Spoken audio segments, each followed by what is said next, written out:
when I finished that race, I felt like I won an Olympic gold medal. It's like, what? Like me? Like the girl in the back of the gym smoking pot? Like I ran a 5K? That's crazy.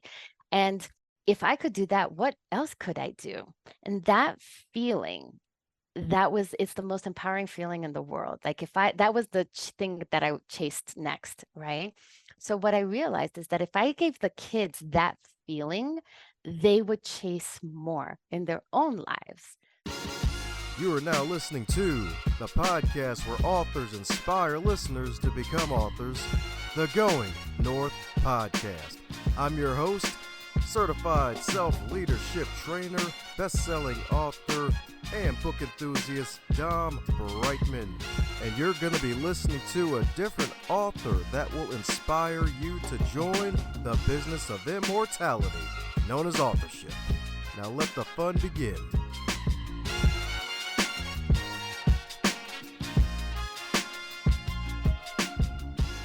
Today's episode is sponsored by the GoingNorthPodcast.com shop.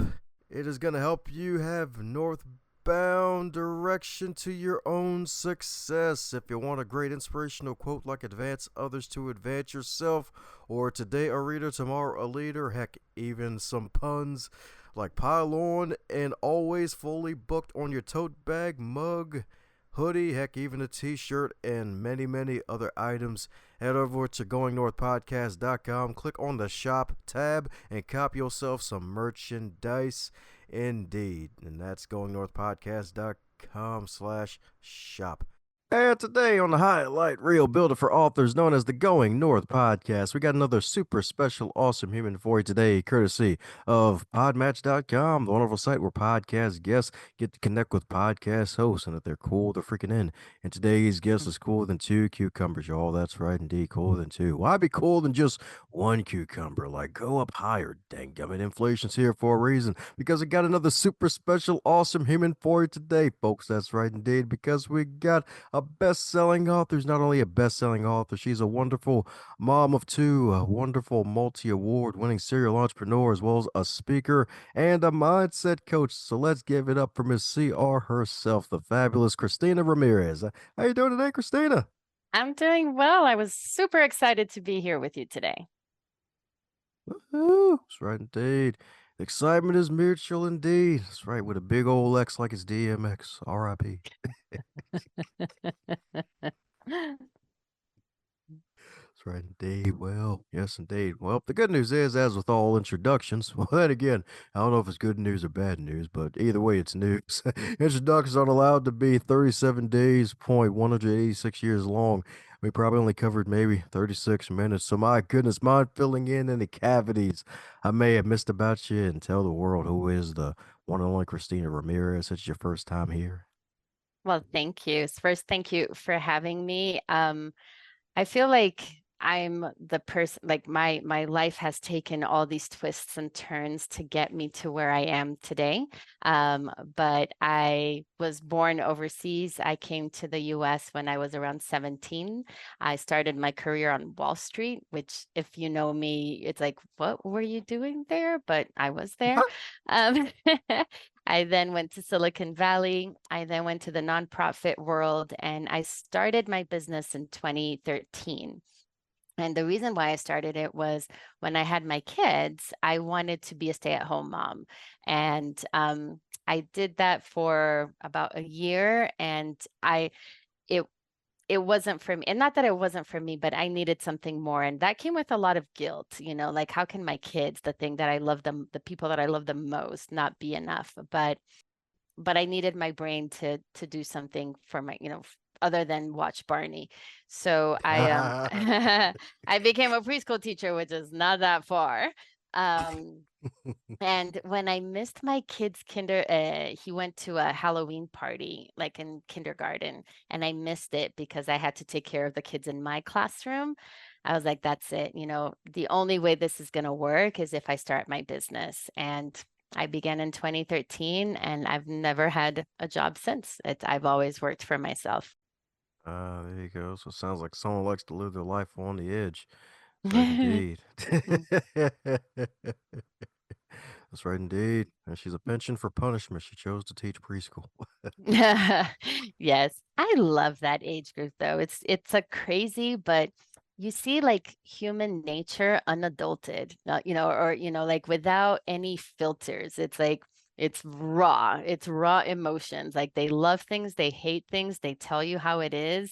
And you really get to influence them because sometimes you spend more time with them than their own parents that are working. So you really have an opportunity to create an impact in those little kids' lives. So it's hard. You need a lot of patience, but I really loved it. Ah, there you go. That's right, indeed. So, would you consider your two big major lessons learned from that time in your multi-career faceted lifetime? That's still small because she's got a Yeah. lot of years left in her. I hope so. I think my two biggest lessons is one that like first is like it's never over, it's never done, right? Like if you ask me, it's like, so what do you do? It's like, I don't know. Like I don't know what I want to be when I grow up. It's like I still feel that way. And so you can have all kinds of twists and turns, but you get to decide where to go next. I think that was my big lesson. And my second big lesson in terms of an entrepreneur is that it takes a special kind of person to be an entrepreneur because you have to live with uncertainty. But when you learn to live with uncertainty, man, that's like a superpower because you can handle a whole lot of stuff. So those are I think my two big lessons. Ah, there you go. She's like, yay, the raw, unfiltered kids giving them life lessons, or at least Mhm. attempting to. And it's like, oh, this is a trap. I must go into the land of Kellogg's and be a serial entrepreneur. That's right, indeed. Like, forget the 9 to 5. Really, the 8 to 6. Like, avoid all of it like the plague. Like, jump into serial entrepreneurship, indeed.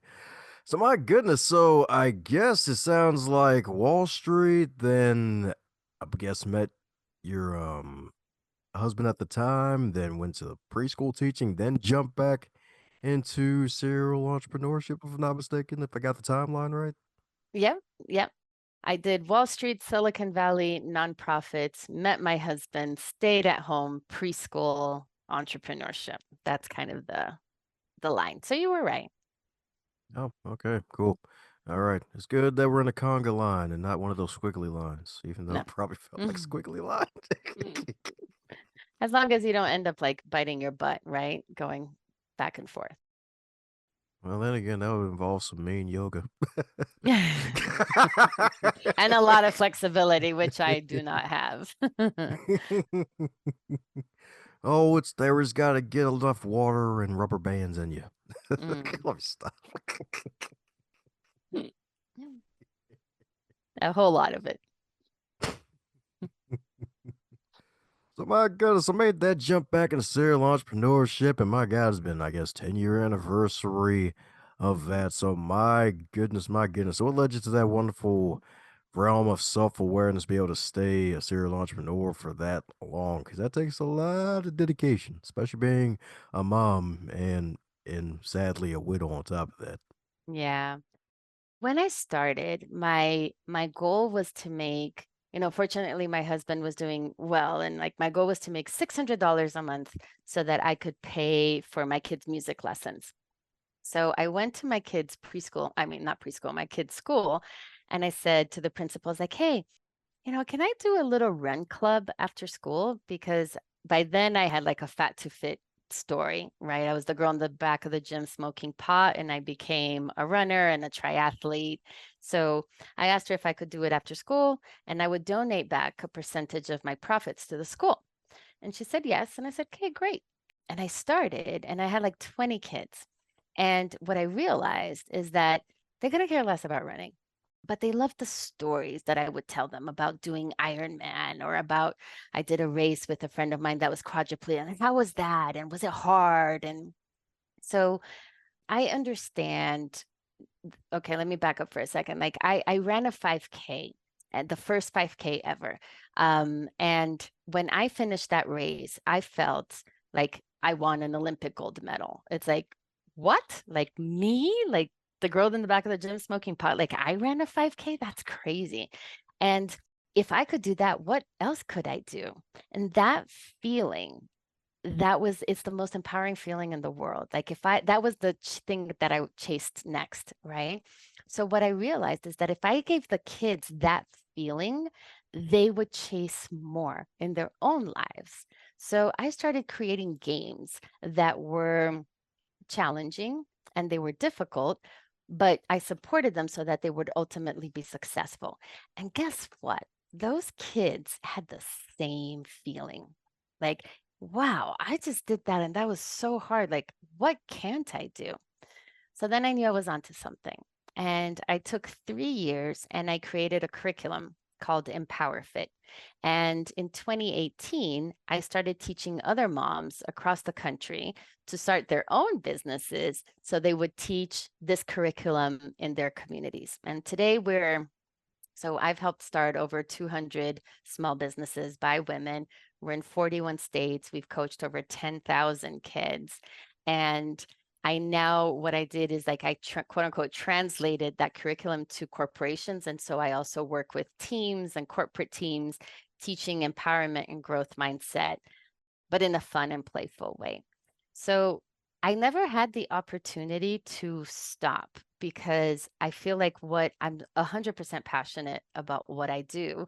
And I am 100% certain that it changes people's lives because it helps them live in the world of possibility versus the world of limitation.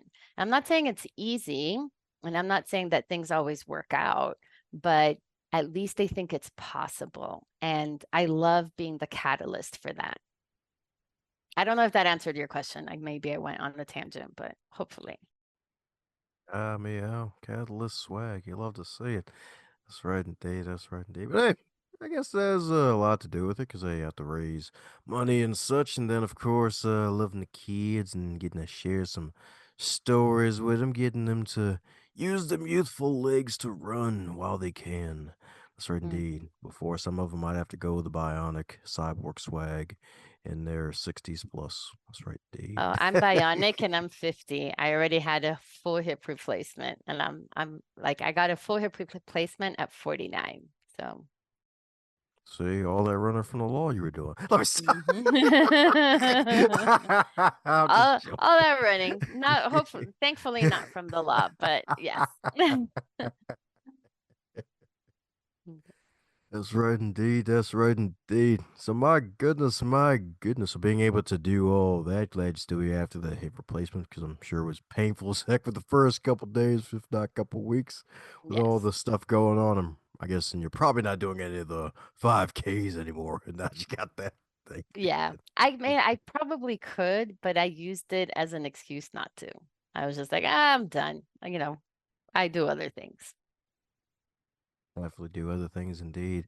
That's right indeed. Like celebrating 20 plus years sober away from Mhm. the pot and everything else, if I'm not mistaken. Yeah, absolutely. I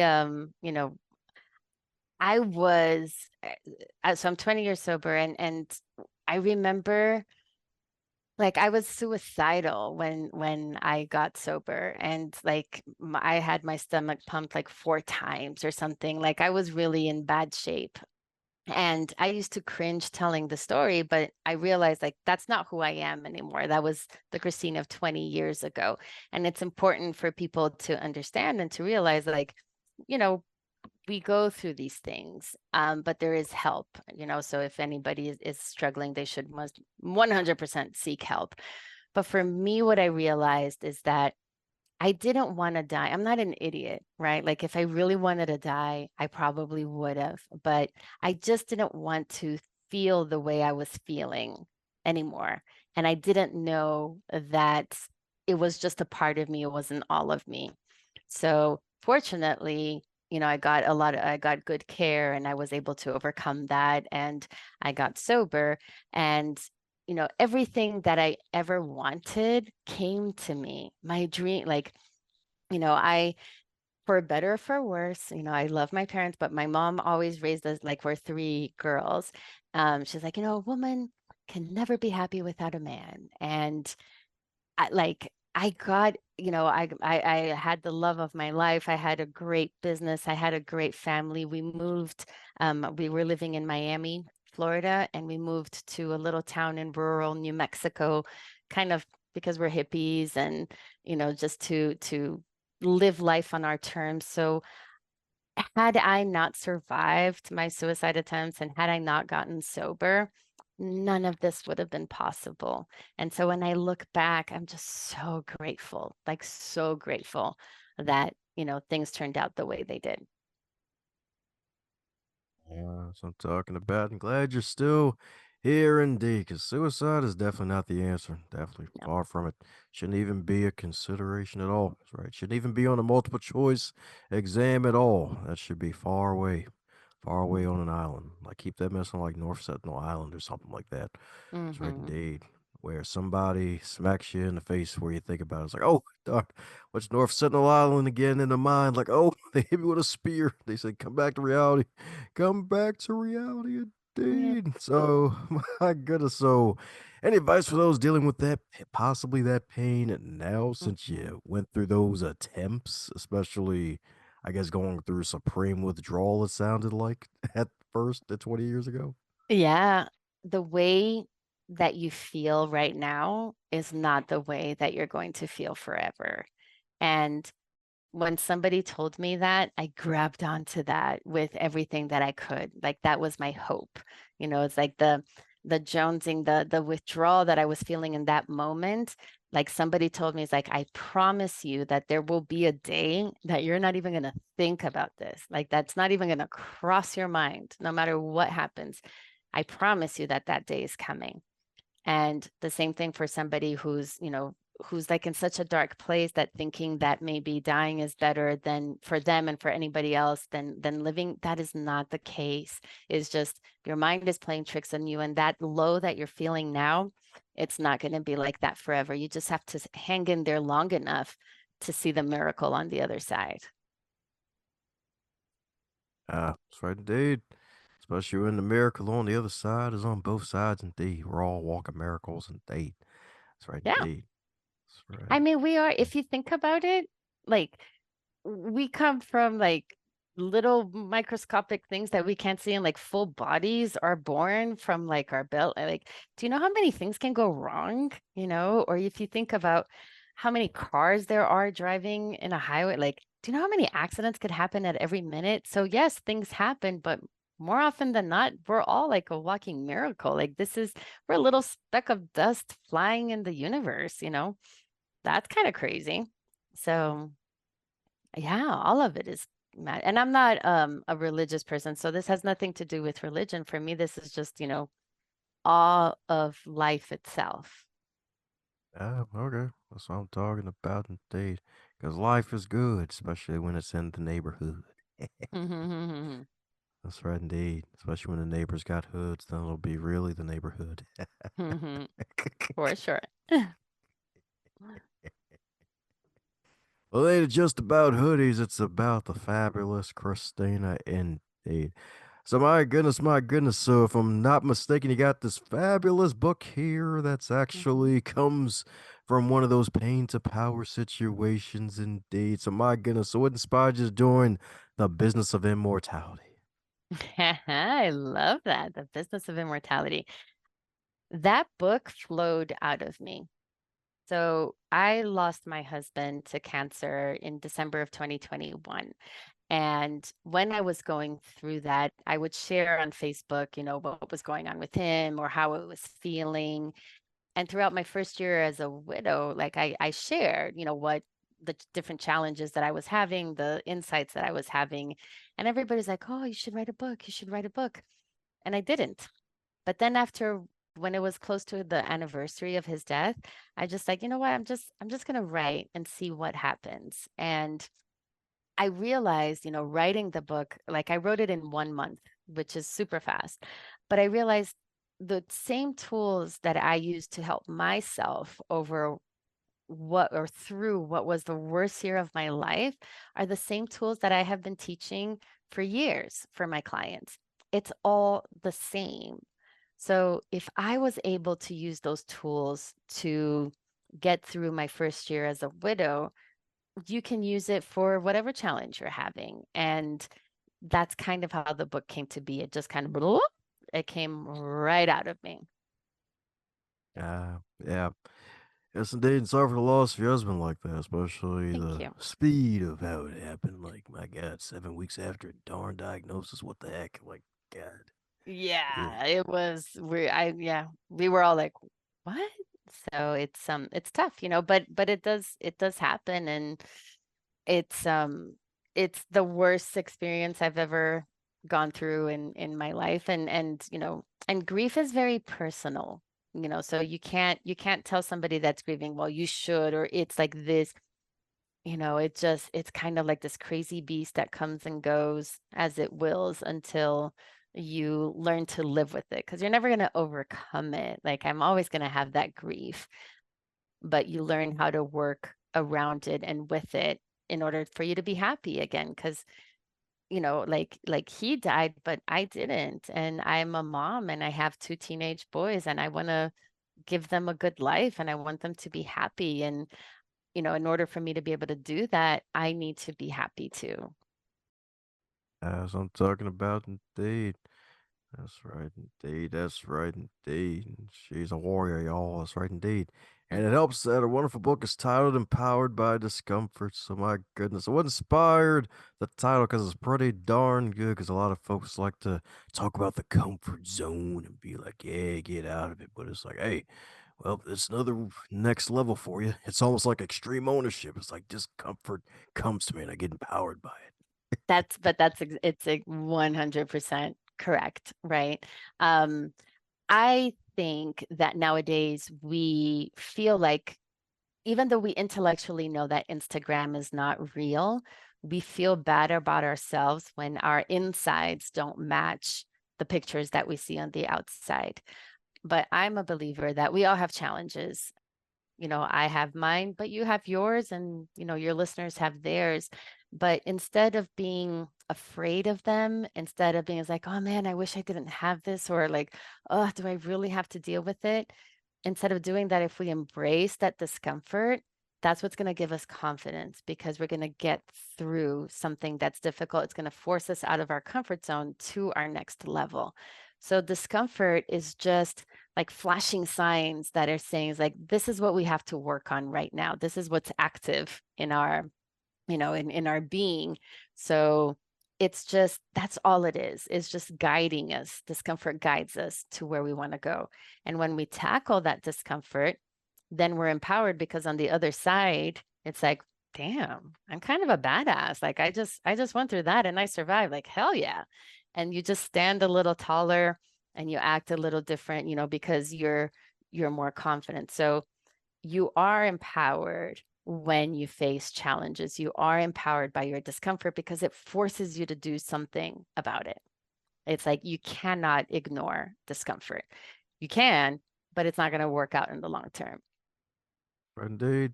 Name of the game, focus on that long term indeed. That's right, indeed. That's right, indeed. Life can be as long as a prairie dog. That's right, indeed. Or even as a wiener dog. That's right, Hmm. indeed. You want to go for the wiener dog. That's right, indeed. It's a lot longer. Although prairie dog, did you know that prairie dogs are almost suicidal? They're crazy. I live in a place where they're full of prairie dogs, and they will run in the middle of the street, and then they're adorable, and then just like stand up and like their two little back paws and just like look around, and you're like, dude, get out of the way, like, and they're just like, they're always run over because they just go. They don't think, they just go. Ah, that's right. That's right, indeed. I guess they're similar to squirrels then. That's right, indeed. Exactly. They're the desert squirrels, pretty much. Ah, there we go. So they come with turbans. I love it. Oh, Well, they do come out of holes, that's for sure. Does that mean it's a hole in one? Well, it's like a network. They create like these city. They're really fascinating, and they create like these underground tunnels that communicate with each other, and they're colonies. And then when winter starts coming, they like get all their food and they go underground and they live there. And then in the spring they come out and start crossing the streets all over again. Yeah, there you go. That's right indeed. They're like suns out, guns out. Yes, right indeed. The prairie is ours, dang it. It's in our name. Mhm. Cars be danged. That's right. They were here before we were, it's our fault. So, That's all good. Humans are gonna human. So my goodness, what was probably the most difficult part about putting the book together before hitting that publish button? um, it actually came after. So I wrote the book and I had an editor and I put it, and I did a Kickstarter. So my friends, of course, are the ones that supported my Kickstarter the most. So I printed the book and I was all excited and I'm putting the book in the envelope to send it to all my supporters. And then I realized, oh my God, everybody's going to know these stories.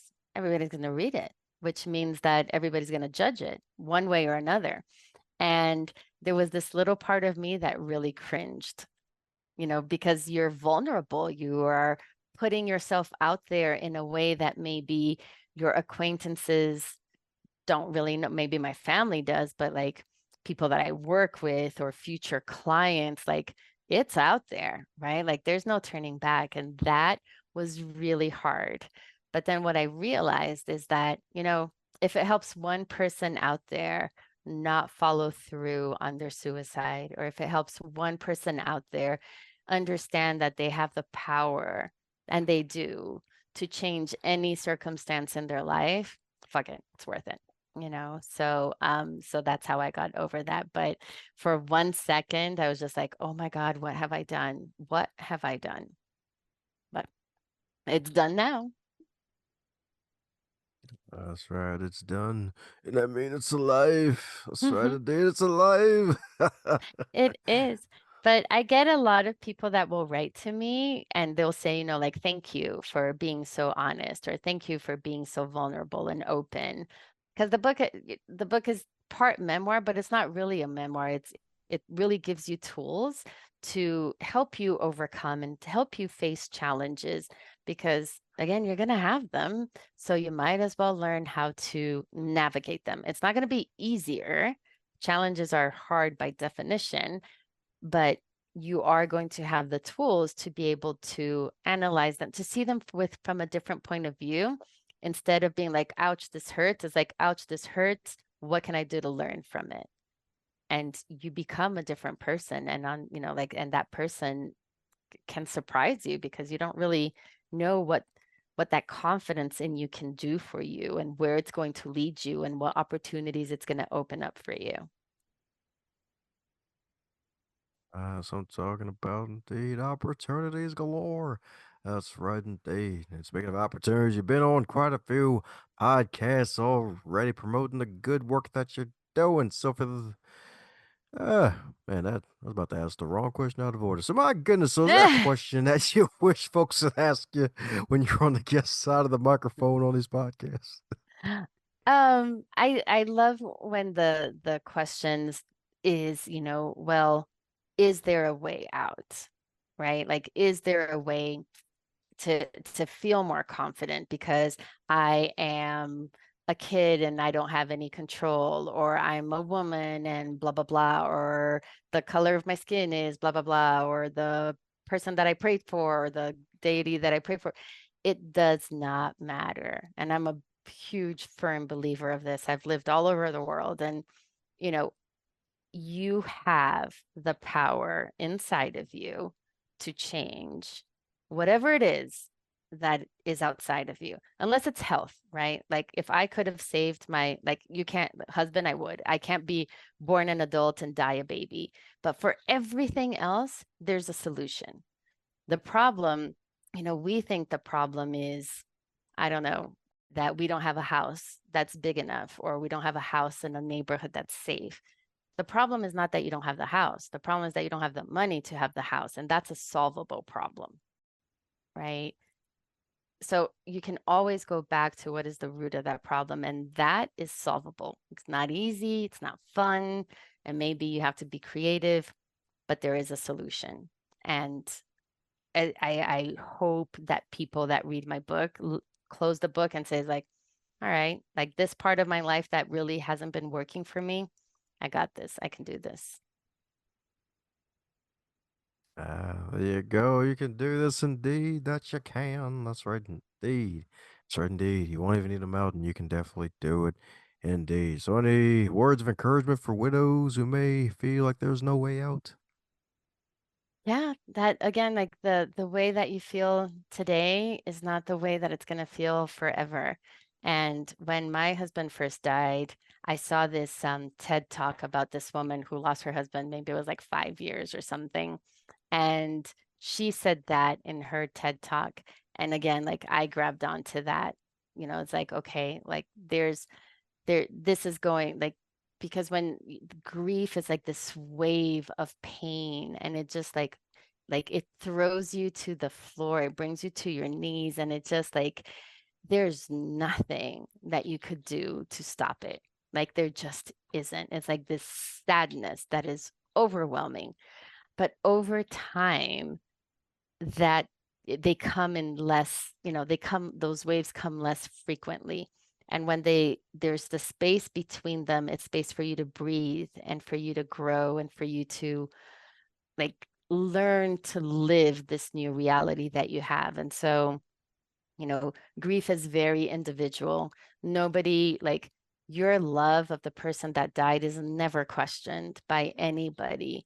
But when people tell you it's like, okay, like I'm going to help you or let's move forward, they're not telling you forget the person that you love. They're telling you that you're still alive and you can still have a beautiful life. Beautiful indeed. Beautiful indeed. Right indeed. That's right indeed. So my goodness, a fun question for you. If your fabulous book, Empowered by Discomfort, if it were a food, what would it be and why? It would be like French fries because I love French fries.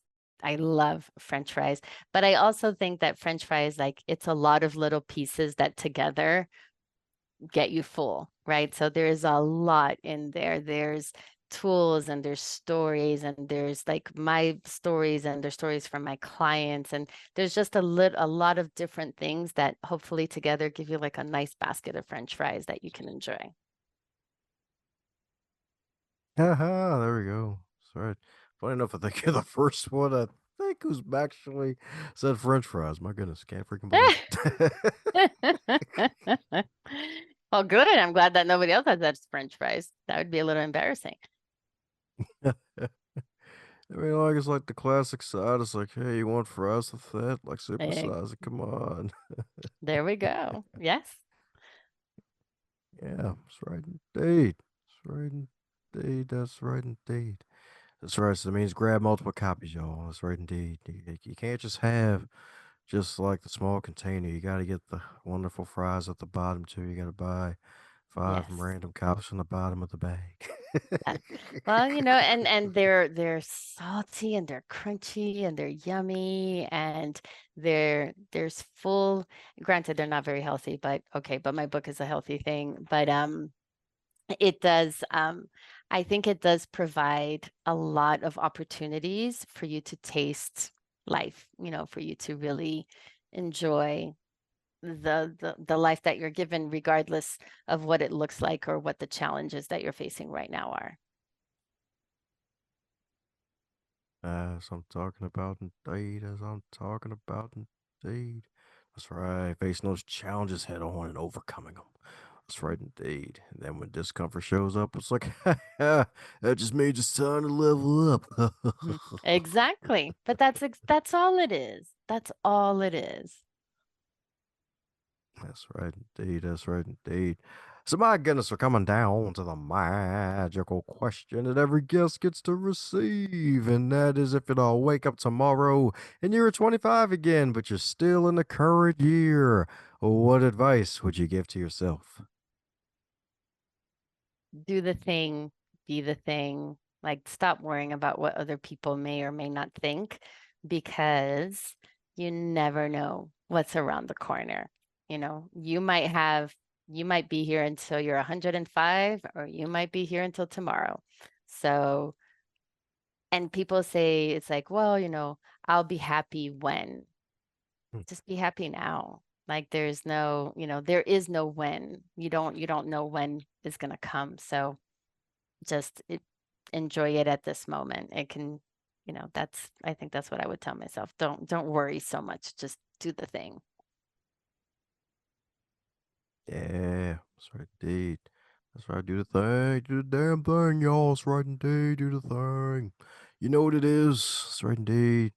Deep down in your gut, you know what it is. That's right, indeed. In your heart. Or your gut heart, your hut. That's right, indeed. Your hut without the pizza. You know what it is. You know what it is. Do the thing.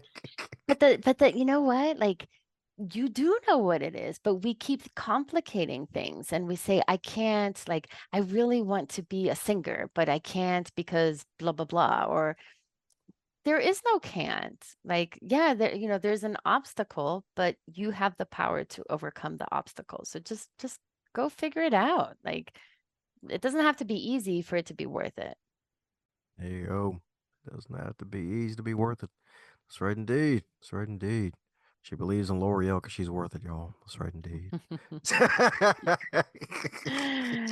Yes. Wait, is it L'Oreal or Maybelline? No, I don't know. I don't wear makeup very much, so I wouldn't know. Ah, surprised she's still single, mom. That's crazy. Well, I'm still like in that sense, I'm still grieving, like I'm not ready for any of that. I don't know if I ever will be, but right now I'm not. So I'm just enjoying my kid, what I have left of my kids. My kids are in high school. So my focus right now is them and, making sure that I enjoy the time with them because I know it'll pass quickly. Yeah, I hear you. I hear you. My mom was the same way my dad passed. She was in Mm, no rush at all. She's like, "Yep, let me grieve, dang it." yeah. Yeah. And who knows? Like the good thing is that I feel like I have a very full life. I have a hole in my heart, but I have a very full life and it gives me joy. And what else could one want? Like what else do you want? So we'll see what happens on that side of things. Don't worry, it'll be good stuff. That's right Hmm. indeed. That's right indeed. We'll be doing nothing but seeing the good. That's right indeed. And besides, the old saying about rose-colored glasses, like, hey, those roses have thorns, darn it. No one ever brings that up. That's right. That's right. Exactly. So you can be in a bed of roses, but things will hurt. I mean, it's not as bad as being barefoot on Legos, but I'm pretty sure it'll hurt. Barefoot on Legos is pretty bad. That's true. That's right, indeed. That's right, indeed. Don't worry, folks. That's not the message of Christina's book. No, she doesn't mean being empowered by the discomfort of being barefoot on Legos. That's not the discomfort we're talking Nope. here. But you know what? But if you are discomforted by that, here's your clue. Pick them up, right? The discomfort is trying to show you something like maybe it's time to clean them up so that you don't have to feel that next time. There you go. That's right, indeed. That's right, indeed. Before I make a random burning bush reference in order with Legos, folks need to keep up with all the Mm. stuff that you're doing. So, my goodness, so for those of you to do just that and more, what's the best way for folks to do so, Christina? Sure. So if you go to my website, it's Cristina M. Ramirez. That's kind of the hub for everything that I do. So all our different programs and the different things that I'm involved in are there.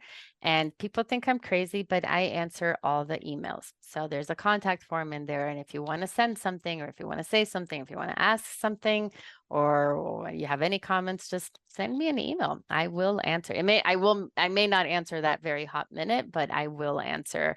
That's very important to me. So even the spammers that say they have an inheritance for you. Yes. Well, I won't answer those, but Okay. but as long as you're not a Nigerian prince, I will answer your email. How's that? All right. So you're that right, folks. There's only one Princess of Moon to Dangummit. That's right indeed. That's right indeed. Two if you watch Coming to America as well. There's only one. There's only one. I loved that movie. I did. I like the first one better though. Yeah, I do Yeah. too. Yeah. Yeah, definitely. Hmm. Yeah, you're just not topping the person. I'm sorry, just not. I Plus, know. It's a it's tall order, especially that movie. It's a tall order to beat that one. So, hmm and darn near almost. My God, what was it? oh, 20, 40 I don't know. years? I don't know. I don't know. It just makes me feel really old. So let's not go there. Let's skip that part of how Oh, long ago don't. that was. Oh, don't be mad about your seasoning. It's okay. It's No, okay. I That's know. right. Besides, age is just a number. That's right Yes. indeed. That's right indeed. You come equipped with wisdom and many other things. So my goodness, hear that right, folks. Head over to Christina's site indeed. We're gonna upload a link to her stuff all in the show notes. That's right indeed. So we can keep up with her journey, especially if she decides to write more magical books indeed. Because she's probably got something cooking now as we speak, I bet. It might even be one of those billionaire vampire Highlander romance novels. You never know. Well, stranger things have happened, so you never know. That's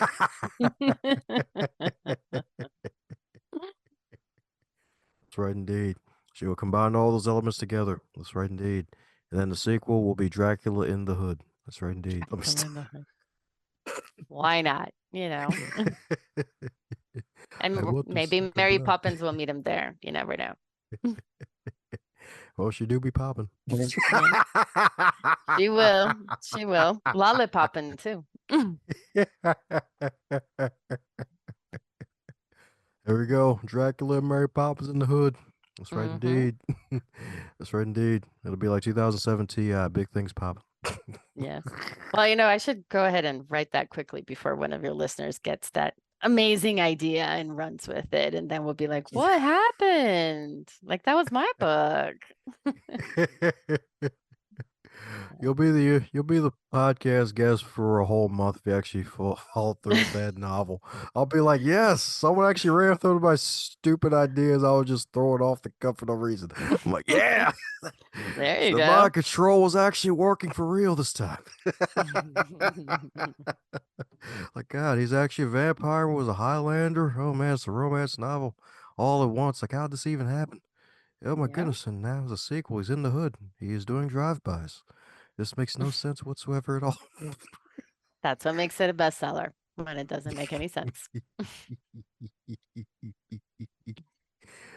Well, before we join prairie dogs in their holes as rabbits, any parting words before we close up shop? No, just thank you so much, Dom, for having me. You're a popular guy. Like, I had to wait like months to be able to talk to you, but well worth the wait. And I really appreciate your questions and what you do for your audience and for everybody listening. Thank you for listening. It was a joy to be here.